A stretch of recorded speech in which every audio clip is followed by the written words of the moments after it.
Γεια σας. Ονομάζομαι Σοφία Γιαλαμά, είμαι σύμβουλος βιωσιμότητας και πρέσβυρα του Ευρωπαϊκού Συμφώνου για το Κλίμα. Το μήνυμά μου προς όλους τους πολίτες είναι απλό. Χρειαζόμαστε καλή προετοιμασία και συνεργασία.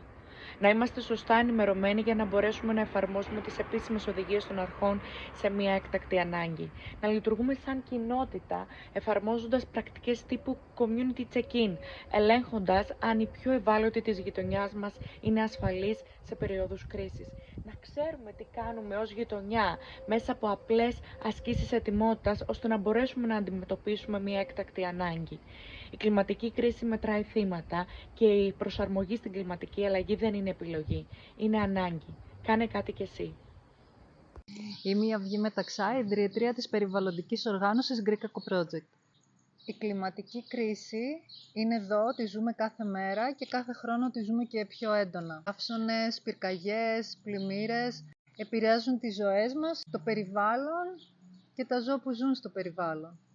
Αυτό μας δείχνει ότι η προστασία του περιβάλλοντος δεν είναι υπόθεση μόνο της πολιτείας, είναι υπόθεση όλων μας. Μικρές πράξεις καθημερινές για μια αλλαγή νοοτροπίας, συνεργασίες με φορείς, συμμετοχή στα κοινά. Όλα αυτά εδώ κάνουν τις κοινότητές μας και τις γειτονιές μας πιο δυνατές, πιο έτοιμες να αντιμετωπίσουν τις προκλήσεις. Ας θυμηθούμε πως όταν φροντίζουμε το περιβάλλον, φροντίζουμε όλους τους ανθρώπους γύρω μας.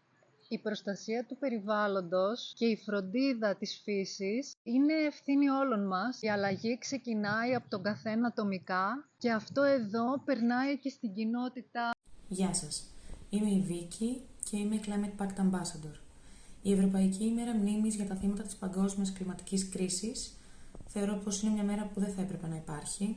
Παρ' όλα αυτά, υπάρχει και είναι εδώ για να μας θυμίζει όλα αυτά που εν τέλει επηρεάζουν την καθημερινότητά μας, πλημμύρες, καύσονες, πυρκαγιές, αύξηση της θερμοκρασίας της θάλασσας κτλ. Θεωρώ πως υπάρχει συλλογικότητα, αλλά υπάρχει και ατομικότητα στη δράση, πως είναι στο χέρι μας, είναι δική μας ευθύνη να πράξουμε σωστά και να χτίσουμε πιο ανθεκτικές κοινωνίες, κυρίως σεβασμό στο περιβάλλον, σεβασμό στη φύση. Και θεωρώ πως δεν είναι ποτέ αργά. Παρόλο που είναι η μέρα μνήμης, είναι και μια μέρα που μας βοηθά να μάθουμε από το τι έχει γίνει στο παρελθόν. Οπότε ας δράσουμε ατομικά και συλλογικά για το μέλλον. Σήμερα τιμάμε τα θύματα από την κλιματική κρίση. Αυτή την ημέρα μνήμης πρέπει να την κάνουμε μία πράξη έτσι ώστε να μειώσουμε τις αρνητικές επιπτώσεις της αλλαγής του κλίματος. Εάν δεν διαθέτουμε τα βιοαπόβλητα στους χώρους ανεξέλεγκτης διάθεσης, έτσι ώστε να δημιουργείται μεθάνιο, και αν δεν διαθέτουμε επίσης απόβλητα στους ίδιους χώρους, τότε μπορούμε να μειώσουμε και το φαινόμενο του θερμοκηπίου αλλά και τις ανεξέλεγκτες πυρκαγιές που προκύπτουν από την ανεξέλεγκτη διάθεση των αποβλήτων. Είναι στο χέρι μας λοιπόν να τιμήσουμε τα θύματα αυτής της κλιματικής κρίσης με μια αλλαγή στη στάση της ζωής μας. Ευχαριστώ. Ονομάζομαι Ουρανία Κωνσταντή και είμαι εργαστηριακό διδακτικό προσωπικό στο Τμήμα Βιολογίας στο Εθνικό και Καποδιστριακό Πανεπιστήμιο Αθηνών. Ζούμε την κλιματική αλλαγή, είναι εδώ, βιώνουμε τις συνέπειές της στο σήμερα, στο παρόν. Η Ήπειρος μας είναι μία από τις Ήπειρους η οποία ζει πολύ πιο έντονα τις επιπτώσεις της κλιματικής αλλαγής. Τώρα πρόσφατα έχουμε ένα πολύ μεγάλο αριθμό θανάτων στην Δυτική και Βόρεια Ευρώπη. Μαζί με τις ανθρώπινες απώλειες δεν πρέπει να ξεχνάμε και τις απώλειες οι οποίες συμβαίνουν στο ζωικό και στο φυτικό βασίλειο.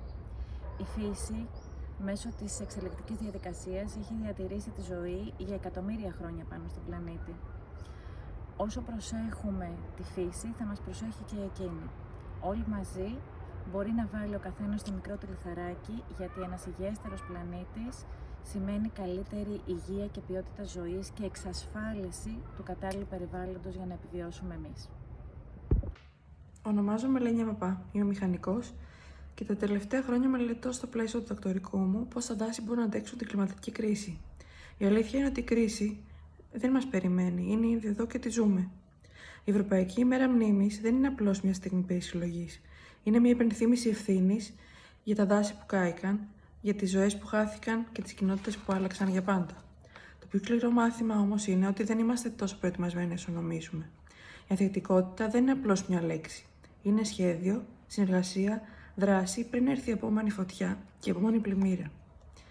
Το κρίσιμο είναι ότι δεν είναι μόνο θέμα κυβερνήσεων, είναι θέμα όλων μας.